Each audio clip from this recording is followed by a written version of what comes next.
Toku Secrets is a podcast run by the Anime Secrets website. Check us out at animesecrets.org for more anime, video game, tokusatsu content. Remember to follow us on Spotify, Apple Podcasts, YouTube, or wherever you listen to podcasts today. Tokusatsu, taking the form of many shows including Super Sentai, Kamen Rider, and Metal Heroes. And today, a group of fans come together to review it for you as Toku Secrets.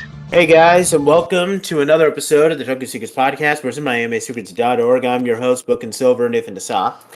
And today we are returning to Gridman the Hyper Agent as we take a look at episodes 21 through 30. Last time we took a look at episodes 11 through 20. And we only got two more podcasts before we wrap this up, since this series is a little short. But with that said, I got the whole crew on here again, so I'll let them introduce themselves. Go ahead, guys. Yo, Pat Shinkin right here. Hey, Rizwan Gokai right here. And Anthony Davis here, Kyoryu Green. All right. Gonna do a bit of a recap with what happened in the previous 10 episodes. There's not like a huge ongoing story with this series, so it's mostly just talking about some of the things with the abilities that Gridman has. There were he got these Ippei, who's Gridman's best friend, created another weapon called the God Tank, and the God Tank can combine with the Twin Driller and Thunderjet to form a robot that looks incredibly like Optimus Prime, called God Zenon, and then it can also combine with Gridman himself to form Thunder Gridman. And a big thing, which is going to have an impact in these episodes, is that a new weapon called the Dragon Cannon was designed. It's like a dragon-like bazooka that can also transform into a flying vehicle called the Dynafighter. So not really much to talk about, not much of an ongoing story there, but so we can now jump into these episodes. Episode 21, The Execution, My Hero. So in this episode, it's mostly a dream episode where there's this new electronic pillow system that is helping people get to sleep better, and Takeshi's latest monster hacks into the system to trap everyone in the city in a dream where they'll witness Gridman's execution. I've now taken it upon myself to note Takeshi's motivations in all of these episodes, just so we can call him out on it. I love when I downloaded these the day you uploaded them, and I noticed that on every episode I had a good laugh. Exactly. So his motivation in this episode is that Gridman's giving him nightmares, and he can't get a good night's sleep. So he's like, if I can't have a good night's sleep, no one can! And that's exactly what he does. The big thing that happens here is that Naoto is also trapped in his sleep. So Gridman has to use his a power called Grid Kinesis to awaken Naoto, and the downside to using it is that it uses up a lot of power and it leaves Gridman weakened while battling. Other than that, the only real big thing here is that, to be fair, this is mostly in the dream sequence, but this is the first time that we've seen Gridman fight, outside of the computer world. Like, we see him fighting evil minions and, was sitting in a more traditional tokusatsu sense, which I thought was cool. What did you guys think of this episode? Anybody want to give their thoughts other than me? It's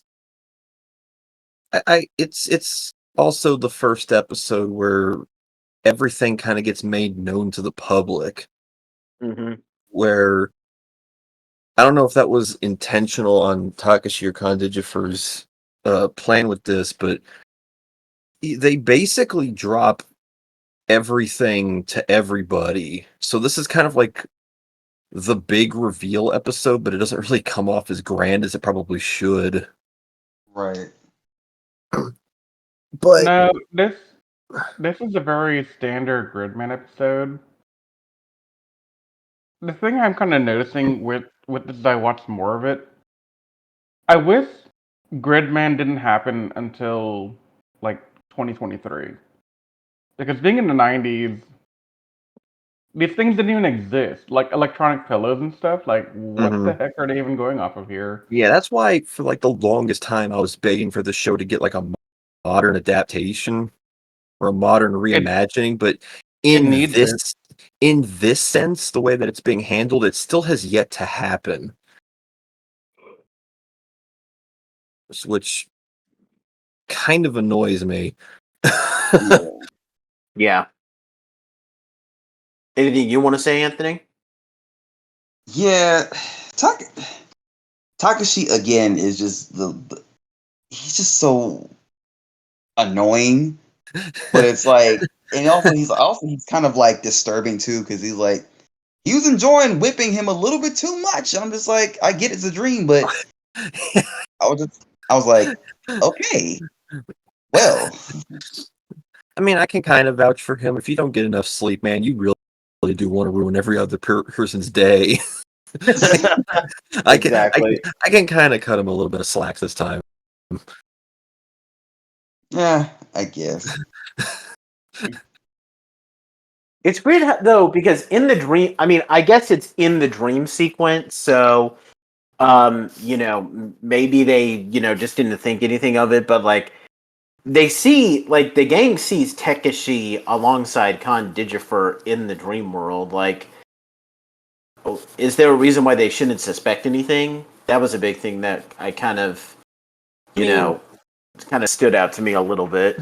I mean, if they didn't have any suspicions, they probably wouldn't have been able to notice that was him. And there's also not really, it hasn't been any established info that the three of them even know who he is to begin with. Well, okay. I did watch, here's the thing. I did watch an episode a bit later after this batch that revolves around Takeshi that kind of implies that they know his face, but they don't know who he is. Mhm. But then again, you could probably just argue that, maybe he's just so insignificant that they just didn't notice it in this episode. My What do we? my biggest question here is, since when did the people outside of the trio even know Gridman existed? I know Daiichi knew Naoto's because brother because he saw him once. in the second episode where the monster was trying to drag Gridman out into the real world, there was that big portal, and he was able to see it from his hospital bedroom.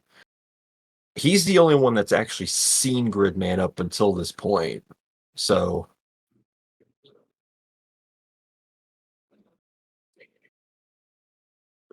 What do we want to give this episode? I don't think there's much else to talk about here. Really isn't. I'd give it a 7. Yeah, 7 seems to be fine. Yeah, I'll do 7 too. I'll give it a 7 as well. Oh, 7's all across the board. Cool. All right. Next up, we have episode 22, Revival Dinosaur King, where there's not a big Takeshi motivation in this episode, but his latest monster hacks into a computer that's being used by a paleontologist to dig for a fossil, which kind of causes the digging machine to go into a frenzy. The big thing here is that Ippei gets inspired by the dinosaurs, and he modifies the. So the Dino Fighter and the Dragon Cannon are both combined into like one big thing called the Dragon Fortress, and that can transform now into a massive dragon-like robot, like God Zenon, called the Dino Dragon. The Dino Dragon looks awesome. It reminds me a lot of the Tyrannosaurus Guardian Beast from Georanger, which I know that. What was that, Patrick? That's like one of the things I like about Dino Dragon is that he's just so bulky. Like he's actually he's massive for a support robot. Yeah, and I know that we're not a big fan of Georanger, or at least 3 of us aren't. But the Guardian Beasts are still really cool mechs. So Oh, having yeah. and the Dino Dragon really reminded me of that. So I absolutely love Dino Dragon. I think it's a lot better than Godzilla, honestly. I think, to be honest, like I think this episode is good, but it's kind of confusing because I don't understand what Takeshi and Khan Digifer were trying to do with the fossil here. Like, they try to imply that like it's crucial to some research, but like I don't know. I don't get what like the big plan was on like how this would on like what they were planning to do here. I just didn't get it. I think it was just meant to be. They were just trying to be douchebags. I think it was just Takeshi being a jerk and saying, "Well, I didn't discover the dinosaur, so I want to just destroy them so that they can't take credit for what I should have found." Yeah, that sounds about right. Yeah, But that sounds like, like I don't know, this Takeshi. episode, it feels like it was just an excuse to bring dinosaurs into it for a little bit. Because hey, dinosaurs sell, right? Yeah. Yeah. But I mean, the entire thing, I don't know. It was fun, but I I had questions on why they even tried this. I did like seeing Naoto and getting really excited about the dinosaur done, like, kind of hinting that he could be a paleontologist in the future. Yeah. I thought that was pretty cool. Yeah, it's those little things that help the characters feel real that I welcome. Yeah, we actually get character development. Looking at you guys, Geku Ranger. There it is. I was waiting for it. there it is. That was actually a record time for What do you mean you. What do you mean record time in a good Like in how a? in a review, how quick it took for you to take your shot at Geki Ranger. I Only mean, about I can maybe go. 5 minutes this time. I've gone earlier in the past. Have I've you? literally said, "Hey, I'm Rizwan, Gokai Red," and God, I hate Geku Ranger. I mean, how much closer can I get to the start? I basically have to be like, Nate says, "Welcome to Tokyo Secret." Like, hey, Nate, set up. I hate Geku Ranger. Okay, thanks, bye. You should do that one random video. Just cut him off immediately. I should do it as like a Zero Ranger video where y'all are already ranting about Zero Ranger. I'm like, no, forget that. Let's talk about how bad Geku Ranger is. You got anything to say, Anthony? Not really. I mean, this was okay. This was a good episode. It was just like the whole thing with the fossils was just like okay, like that only Yeah, hurts the scientists. It doesn't really hurt anyone else. It's just like it's just a big deal about it. I don't know. It's just yeah. It did feel like that they wanted to come up with a storyline to help inspire the design of Dyna Dragon, and they just kind of threw something together. Mm-hmm. So, yeah. I still think that there were some enjoyable elements, though. I'm probably going to give this a 7.5 out of 10. Yeah, 6, 7-ish, somewhere in there. I'm gonna give this an 8 because dinosaurs are awesome. Fair enough. okay. Yeah. Valid Anthony? point.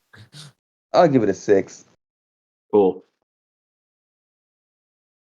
All right, I'm going to be honest with everyone. I don't really remember much about the next episode, aside from like what I have noted here. So it's episode 23, an assassination, a thunderclap in hell, where Takeshi and Khan Digifer try to take advantage of some recent power outages in the city to assassinate Gridman.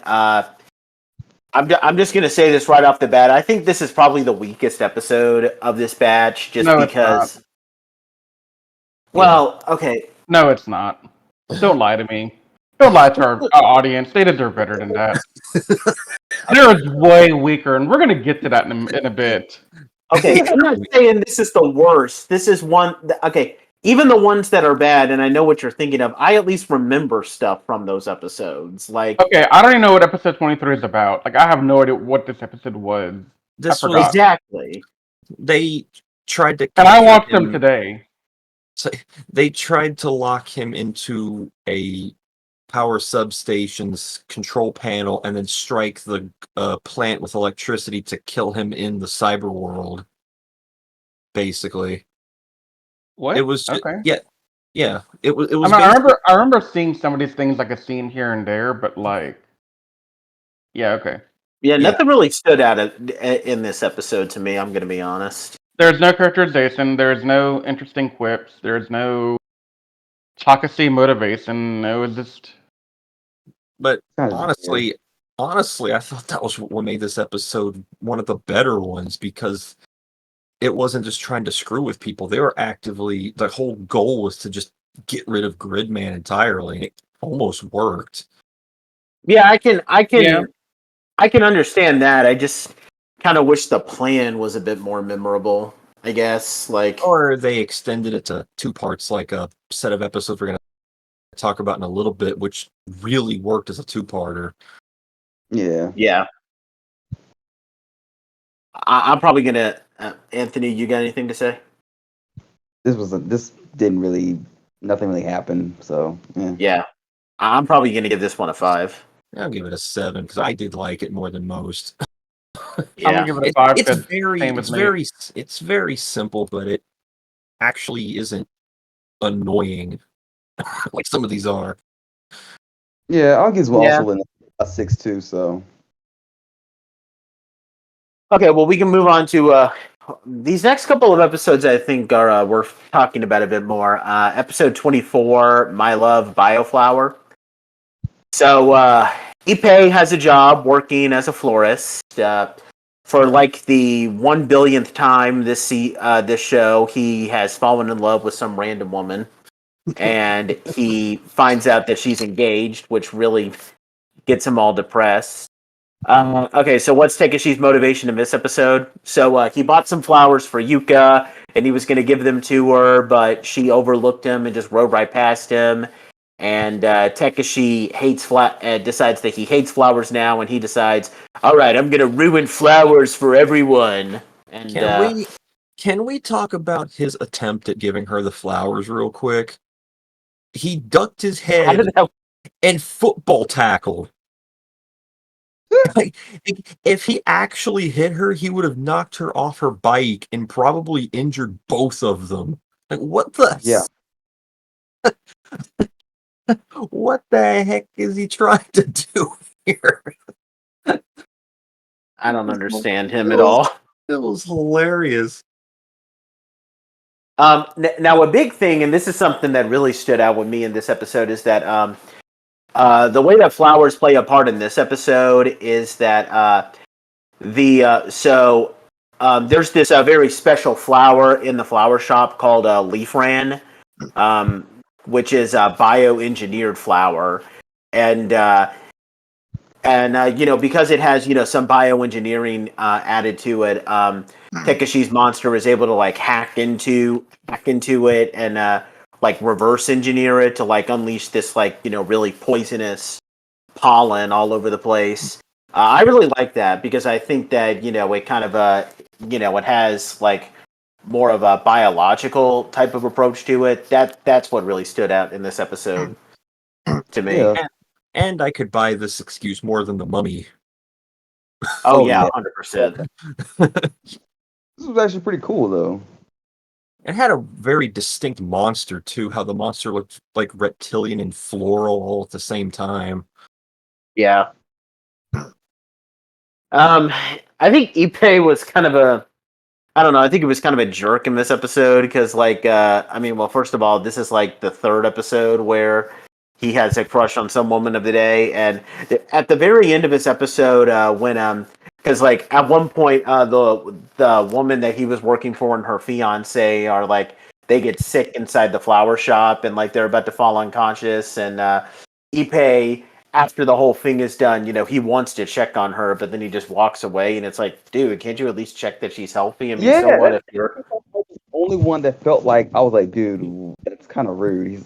All because she was like, I forgot her husband's name, her fiance's name or whatever. She kept saying his name, and he just like, and just walked off. I'm like, dude, you could at least just checked on her, see if she was okay. I get Yeah, you're upset, that but was a it's bad like, move on this point. dude, what the hell? I will say in the positive category here, I actually liked this bio floral thing they were doing. I thought that was pretty creative here. Yeah. hmm it was very unique, and that was the big thing that I really enjoyed about this episode, which is why I'm gonna give it an 8 out of 10.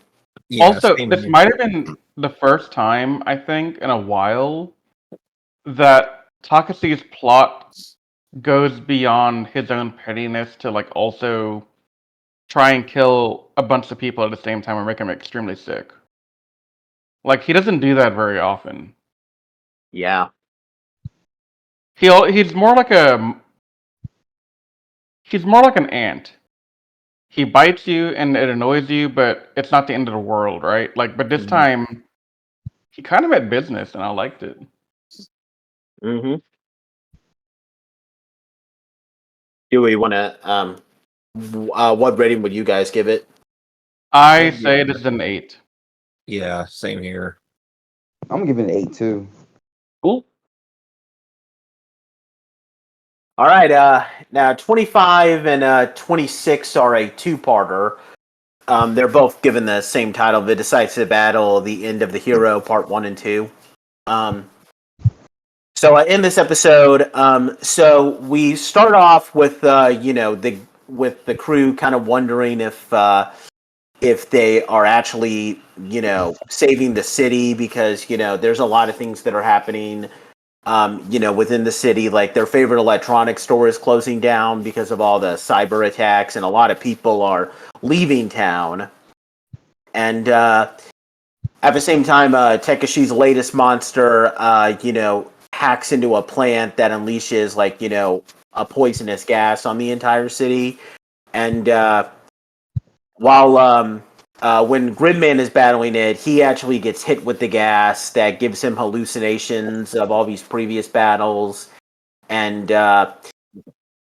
Takeshi actually uses this projection to show the entire city what's happening. So, they actually see Gridman fall unconscious as he's defeated. And that leads us into part 2, where Naoto is, so he's left unconscious, and, doesn't, after he gets taken out, Yuka says that okay, we get a pretty big heartfelt moment where Yuka voices support for him, saying that she'll always be here for him, and she gives him a kiss, although he doesn't know because he's unconscious. And the big thing here is that Ippei modifies the Dyna Dragon during the next fight to combine with Gridman to form what I guess we would call it his final form. I mean, that's what they would call these kinds of things if we were talking about Kamen Rider. So King Gridman, and the big thing about King Gridman is that it gives him protection from the poisonous gas, which allows him to defeat the monster. I'm going to be honest. I think this two-parter was simple, but I also, I thought it was really enjoyable. I love how this episode acknowledges a lot of the past things that have happened. I don't know. It feels really natural how people would, have to close their businesses or consider leaving after all these things that are happening. And okay, Naoto's struggle. Like, there's a point where Naoto is wondering if he should fight, but he gets encouraged to go on. It's pretty standard Toku moment for any Toku series, but I think it's executed well enough. I thought this episode was actually really good, but what did you guys think? Well, so when episode 25 started playing, and not even like 5 minutes in, I started wondering, oh God, please do not be Eclipso. Please don't be Eclipso. I could not take That's that my thought entire. too. When you first watched it. But thankfully, it wasn't Eclipso. And honestly, I don't know what y'all think, but I honestly would have been happy if it ended here. Like, this was like a finale for the series. Because they did a really good job making this feel like a finale.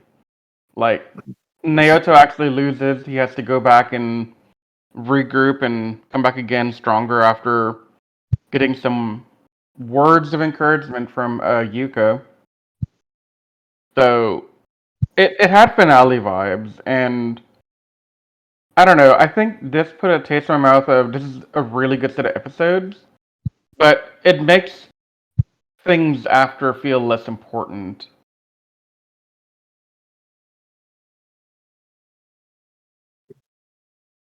I mean, I don't know how y'all felt about it, but that's where I'm at. I It's just a vibe when I- just to kind of jump ahead, the final two episodes do kind of mirror this a little bit in a way, also. So you'll see when we get there next time. But Yeah. I I love this two-parter specifically because this is like we've been saying this whole time. It is a very episodic show, but it has small, continuous little story threads that go throughout the show, and one of them was people like sort of kind of catching on to what was happening, and now it all kind of comes in where people are like afraid to even live here anymore, and they don't want to deal with technology because Condigifer is screwing with everything. And then Yeah. for Gridman to basically get put on like in the public eye getting defeated, and he makes a grand return with King Gridman. Like King Gridman's introduction, I always thought Thunder Gridman's introduction was kind of like forgettable and a throwaway moment, but King Gridman's introduction here is like grandiose. Yeah, And it definitely. with the theme song playing, Yumi no Hero, I love the show's theme song. I know we haven't talked about it, but I love the show's theme song like crazy. Oh yeah, it's really catchy. I love the theme song. Yeah. Yeah, the theme And all song is this one of my habit, favorite parts. like, yeah, this just felt like a culmination of everything that was happening before and kind of like the setup for the final little home stretch here. I know that there isn't like we're not going to have like a final arc-ish thing along the lines of what Sentai does, but this does feel like the start of the final push, you know. Yeah, I can agree with that. Yeah. You want to say anything, Anthony? Oh no, I was gonna say like I liked it. I didn't feel the way Riz felt because like it didn't honestly felt like the last fight or whatever. I felt like there was still more to come. It was just like not a grand finale, but like a maybe like a mid season finale. I would say. I mean, it kind of is in a way. Yeah. So I don't know how production worked on this back then, but when I finished watching and I realized it was episode 26, I kind of had to wonder if this was the soft season 1 for Gridman, and they were gonna get picked up for another 26 episodes to finish out Gridman, but then something in production happened and they had to end it where they ended it like at what 38, 39, something like that. I could buy that. It just because Japanese TV, specifically anime, they go in either 13 or 26 for their TV shows. More typically 13 nowadays, but back in that time frame, it's more common to see a 26 than it is now a 13. Well, So I kind of wondered if this is like a season 1 type deal. well, I don't know because there was a planned and canceled sequel to this show that was going to premiere like a couple months after this show ended, and it got canceled in production. Like Gridman Sigma was the name of the show. Like they even made his suit and he was in promotional images and everything. So I don't know if that was the intent here or not, but because of there having been a sequel planned, so I don't know. Yeah, I'd be very interested to go back and dig up production notes from back then and figure out what was going on in their minds when they're If you doing all this. if you can find them, I'd love for you to share them for me because I haven't been able to find anything. I don't think I'll be able to find them because of how old this is, but I'm certain if you go digging on like Reddit or something, you'll find people who have kind of figured it out. Yeah. And that's kind of where I'm going to go from here. Is kind of digging around and seeing, what's the history here? Because I have a lot of questions on it.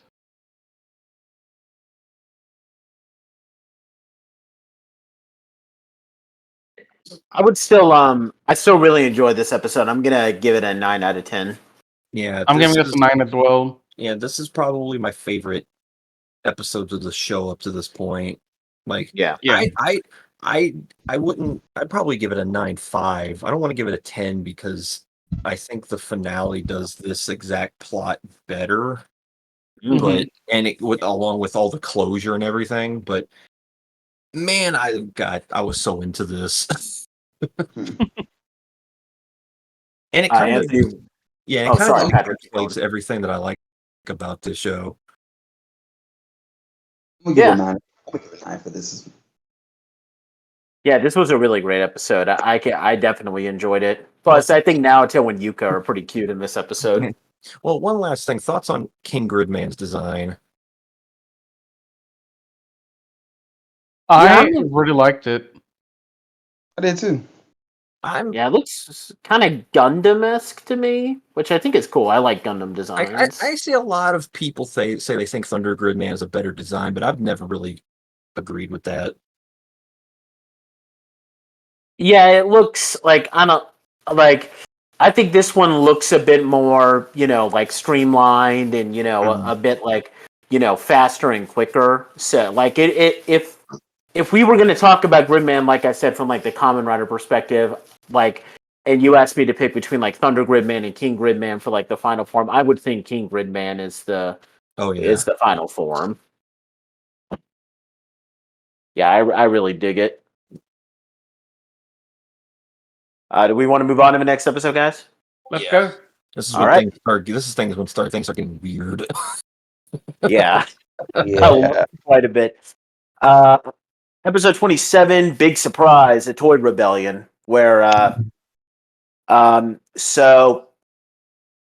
latest monster, Borenga, has been unleashed into the computer world to hack into computerized toys. And at the same time, Naoto's brother Daiichi gets mistaken for a rich kid, and he gets kidnapped and held ransom. So what's Takeshi's motivation in this episode? Well, some kids were playing with a remote-controlled tank that shoots paintballs, and they accidentally shoot him, and he gets angry and says, all right, I hate kids. I'm going to get revenge on them. And he does that. Yeah.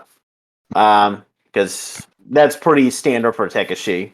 The only thing I want to say about this episode is that this episode wants me to feel... Okay, so the kidnappers' names are named Toru and Junko. I feel like this episode wants me to feel bad for them.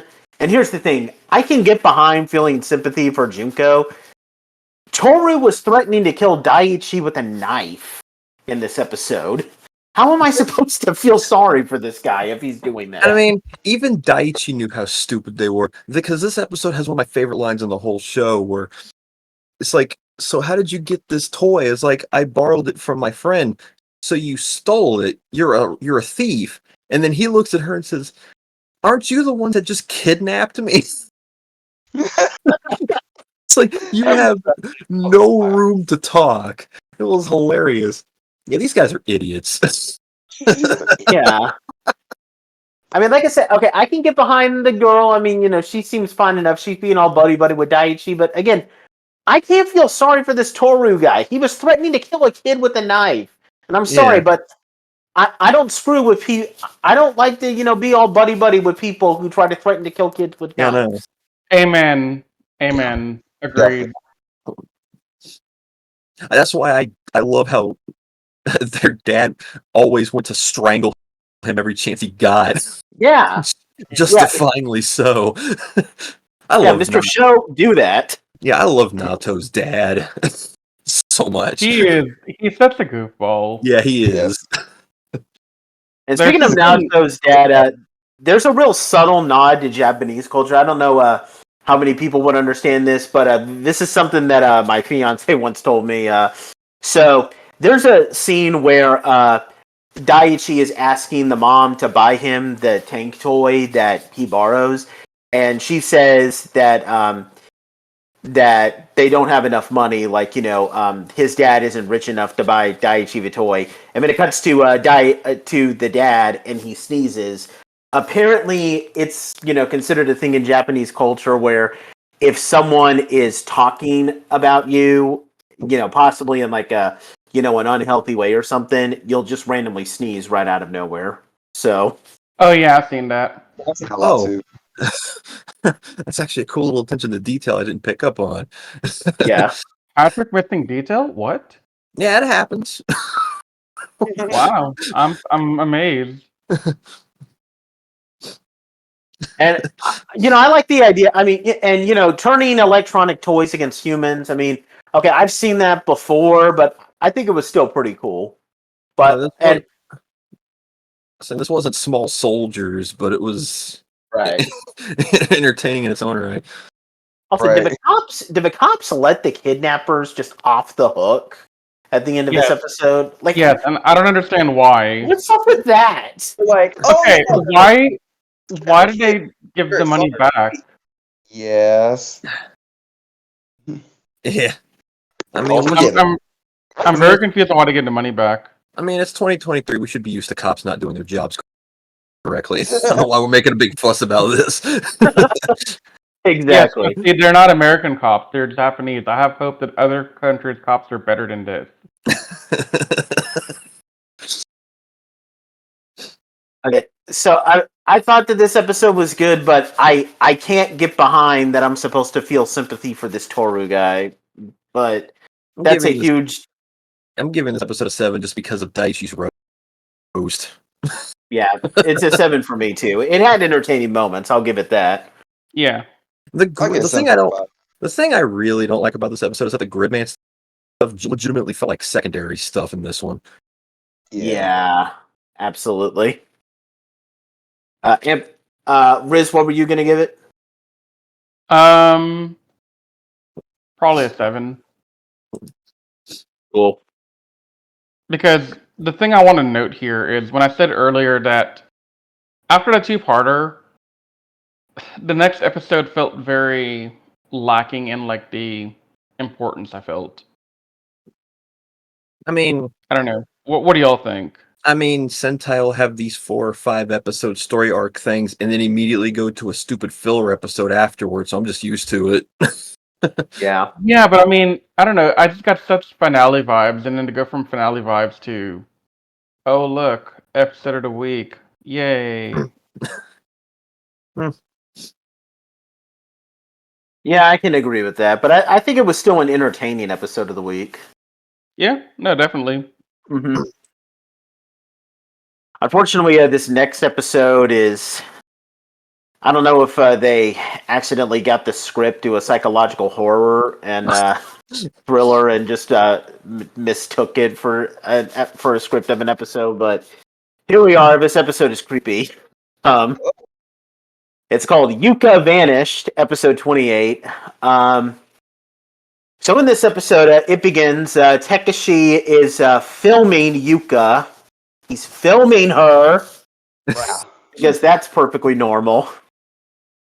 He just wants to get like a shot of her smiling at him, and she looks at the camera and smiles at him. But then, oh no, she's actually smiling at Naoto, and Takeshi says, "Oh my god, I can't have this. I'm going to get revenge on her." And he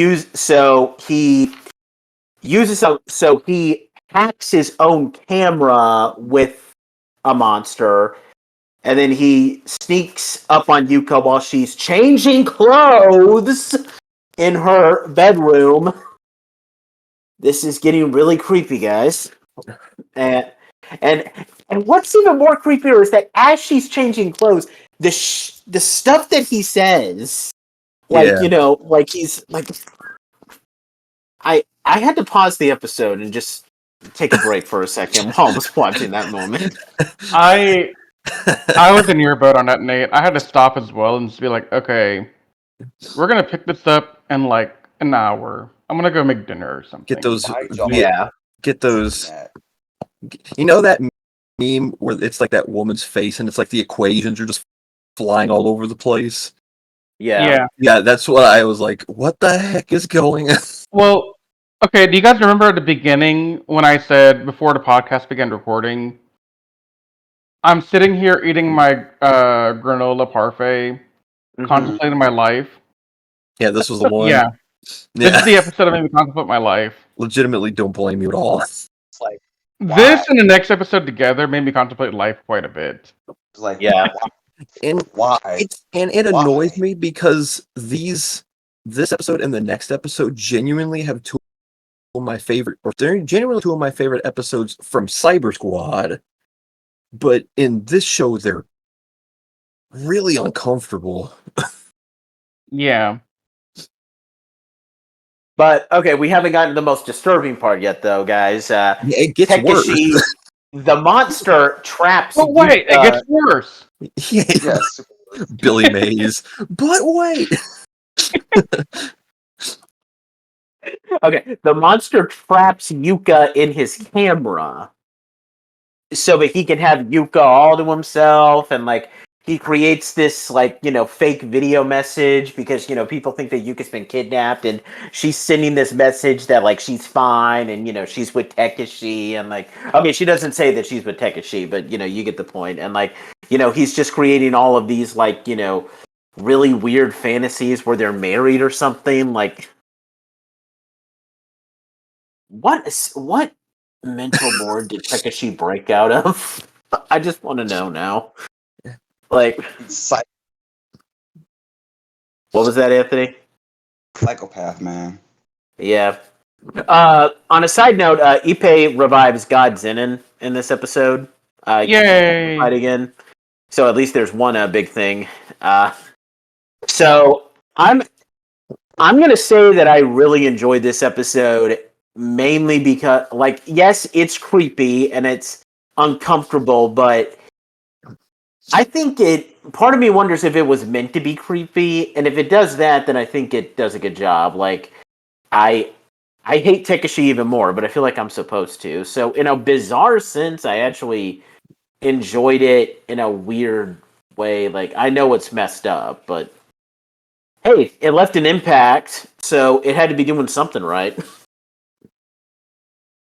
What did you guys think? I, again, contemplated my life. I did not. It was very uncomfortable with the entire Yuka subplot. In general, I didn't like this episode at all.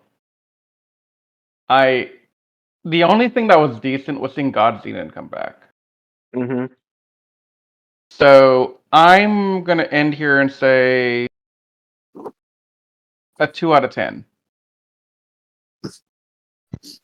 I like this episode annoys me because, like I was just saying, the Cyber Squad episode counterpart to this is probably one of my favorite. It's not my favorite episode from Cyber Squad because the plot kind of takes this same general idea and turns it into some like Twilight Zone-esque thing where the plot of it is basically Malcolm does the same thing where he puts the monster inside of his camera and he shoots Sam, which is Naoto's counterpart, and absorbs him into the camera to where he's basically walking around an empty camera version of his school where he's cut off from the outside world and he can't hear anything from outside the camera and no one can reach him from within the camera and he's just walking around this empty school going crazy. And it's a very kind of twisted episode that it's very satisfying when it ends because they managed to hack into the camera and allow him to change into Servo from the camera. And it was just a really cool episode and concept. But then we get to this one and I'm like, man, Cyber Squad did this episode better. That's actually kind of depressing how Samurai Cyber Squad did an episode better. I mean, legitimately, if there's one episode I'd recommend for you to sit down and watch just to get an idea of how Cyber Squad works, it's this episode's counterpart that I would want you to watch because it's legitimately good stuff. Like, it's Twilight Zone Alfred Hitchcock level stuff, and I like that kind of storytelling. Yeah. But this episode is just uncomfortable. Like, legitimately uncomfortable. Like really comfortable. Like, it's a cool concept. I just don't like what they did with it.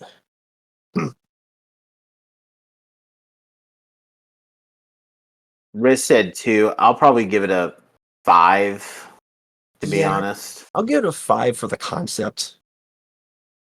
3. Wow. Which is understandable. Yeah. Well, unfortunately, the next episode is also pretty messed up. In fact, as a dog owner, I would probably say that this episode is incredibly messed up. Yeah, one hurt. scene in particular. It hurt. Mm-hmm. Make it stop hurting. This episode is called a pet dog bomb operation, where Takeshi... The name alone is enough to tell you how bad it's going to be. Yeah. Yeah. So Takeshi's latest monster hacks into a computer system of a new electronic dog collar, which turns dogs into like feral, feral beasts that were attacking humans, and he also rigs them to explode. One of the dogs is a beloved dog of the gang's friend Minako.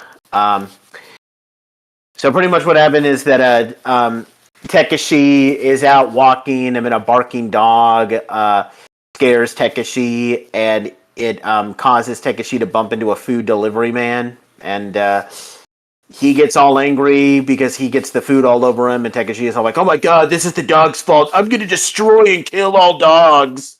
Because that's a logical conclusion. And now, to be fair, there is a scene where Takeshi thinks that it's going too far to kill the dogs because Khan Digifer has to convince him to rig the collars, but I'm still not really going to be sympathetic to him because, He still did the button clicking. Yeah, you don't do that. You don't do that to dogs. No, Yeah. you just don't do Never. that. Like, we were talking about how Anthony once said, early on, that Takeshi was looking more and more like a future school shooter. Like, in this episode, I think he's worse than a school shooter, to be honest. He is. He's terrible. Like, are we watching the most twisted Tokusatsu villain ever here? Twisted, yes. Like, that's not even a joke question. This is a legitimate question. Because, I mean, okay, look, we've had Toku villains who are extremely menacing and badass. Like, what was the guy in Zetman? Gray. Radiguet. Yeah. Radiguet, Bosco, Gray. They were all menacing. They had a threat factor. But then you have this. And he's menacing. He has a threat factor. But his threat factor is more that he's unhinged mentally, rather than his deep desire to do anything sinister to the world. Like, he doesn't care about world domination or destroying the planet. He cares more about, oh no, this dog peed on my suit. I'm gonna kill all dogs now. Or, Yeah. oh no, this idiot ran into me with his cart. I'm gonna destroy all supermarkets now. Like, he gets a minor inconvenience. He flips out, goes completely postal, and then has the most unreasonable reaction you could ever possibly imagine. Like, if you want to know how to not react, you study Takeshi. Yes. Yeah.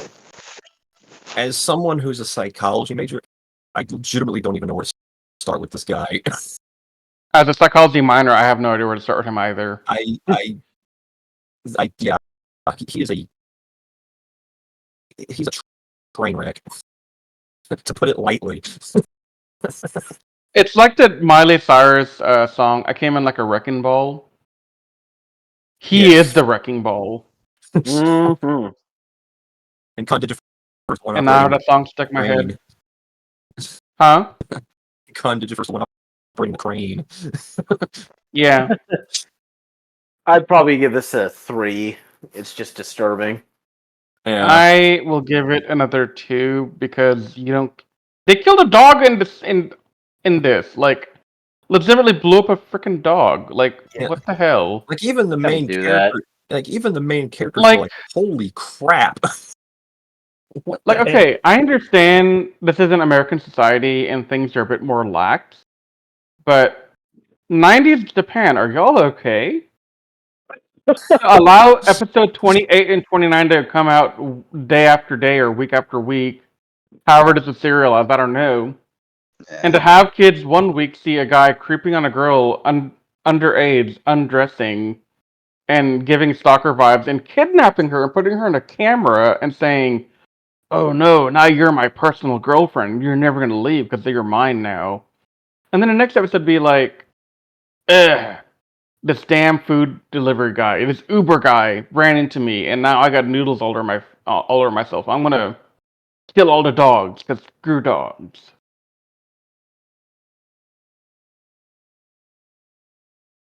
Like, are they okay in Japan? I have to ask that because I'm genuinely concerned for them right now.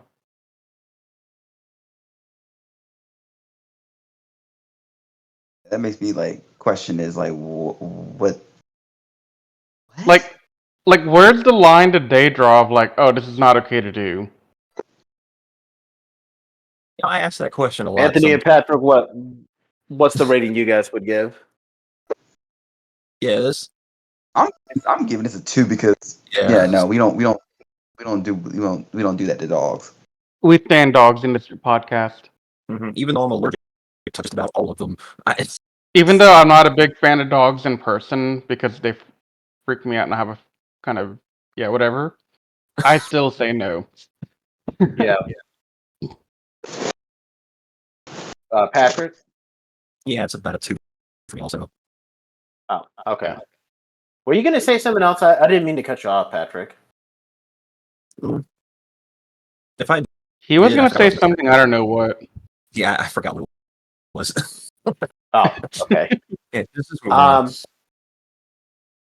right, this brings us to our last episode, the day of the world destruction, where Takeshi hacks into a fortune-telling machine, where he puts Khan Digifer in there personally, and he bends everyone to his will, trying to use get them to do whatever they want. And this works on Naoto, unfortunately, because he falls victim to the spell and is left cowering because he's afraid for his life if he'll transform.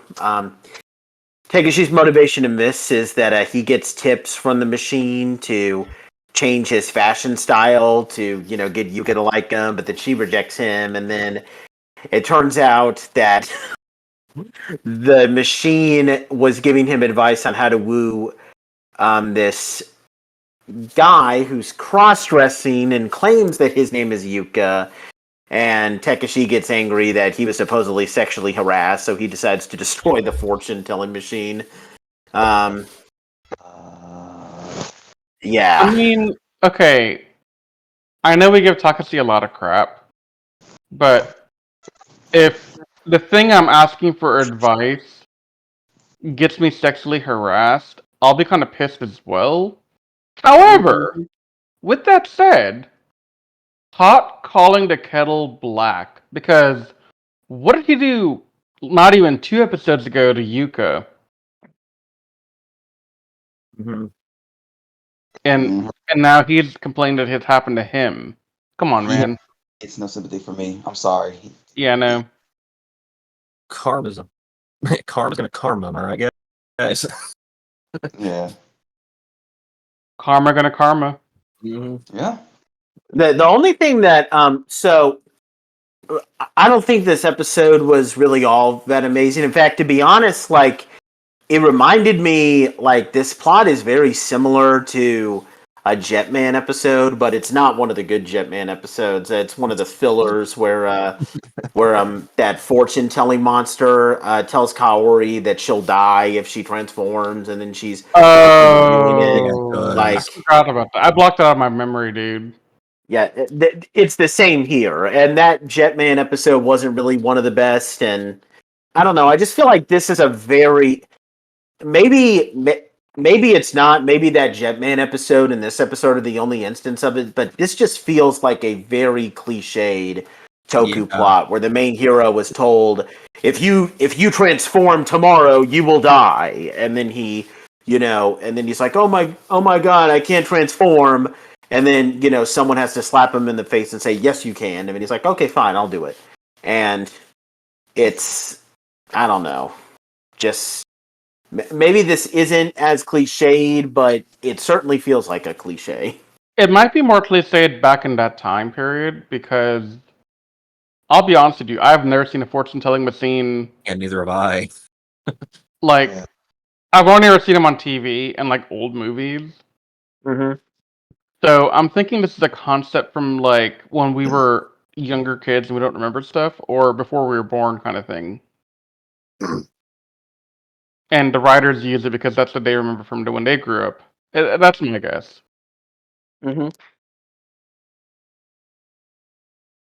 The only thing that stood out to me was that Naoto's dad is told to, like, just abandon his work and pursue his music for his music, and he decides that he wants to form the quote unquote Japanese Beatles. And that had me losing it.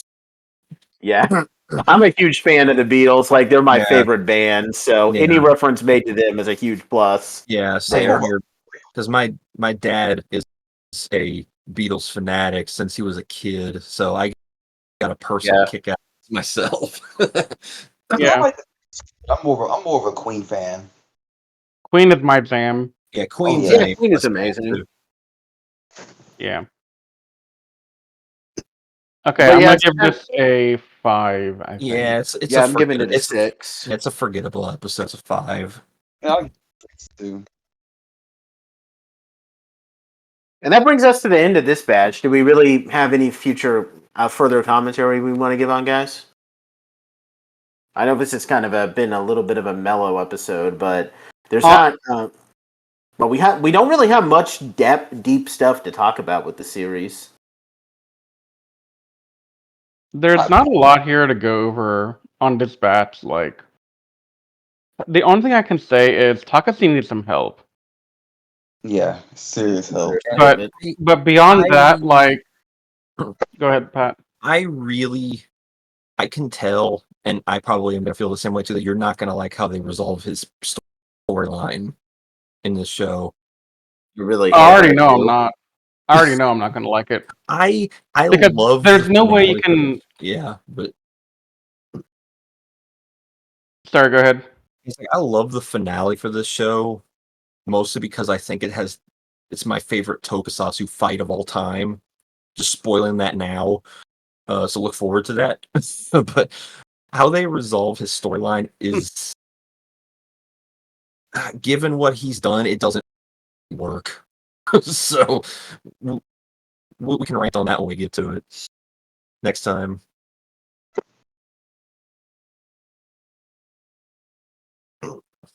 Anybody else want to say anything? All I'm going to say is I'm not expecting Takeshi to get any kind of like redemption, because when he's this far gone, there's nothing you can do to make him likable again. It's not to me. And seeing how we basically agreed to tackle Quad S Gridman, and after this, spoiler alert, guys. We're gonna do a one episode review of the anime kind of loose sequel to this after this, and Akane is so much better of a villain than this guy is. Yeah. So I mean, I'm excited to see how. Unreasonable, but she at least is better written. There's some really deep, emotional, twisted stuff with her that you kind of makes her empathetic, but we'll get to that when we get to that. Yeah. I mean, you know what I'm saying? You're like, you will hate her. And there's no doubt about it. You will hate her at times. Yeah. But she's far better than Takeshi. My God. Shoot, even Malcolm Frank is better than he is. I'm assuming that's the Cyber Squad. Yeah. And there's really not much more to his character than what you get in the first episode. He's just a smug douchebag. but at least he's entertaining. So yeah. Anything else? Any other closing thoughts you guys want to add? No. All right. Well, this hasn't really been that eventful. Just another batch. Although the 2-part episode was pretty good. Get those back home listening. So hopefully, this final bit of the final bit of episodes for this series will turn out to be good. I've currently watched 3 so far, and I've liked them pretty okay. But anyway, we thank you guys so much for taking the time to listen to this podcast.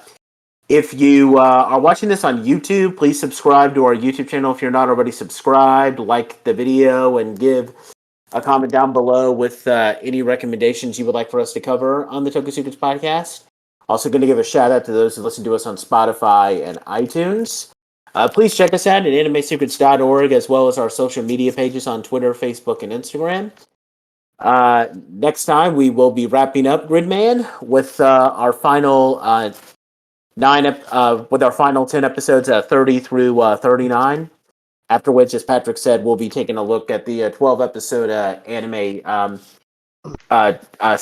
sequel to it. So we hope you guys will join us for that. We want to make it clear that we absolutely love you guys who take the time to listen to us, because without you guys, it would not be possible for us to do this. Once again, we thank you guys so much for taking the time to listen to us, and we will see you guys next time when we wrap up Gridman. But until that time, we will see you later.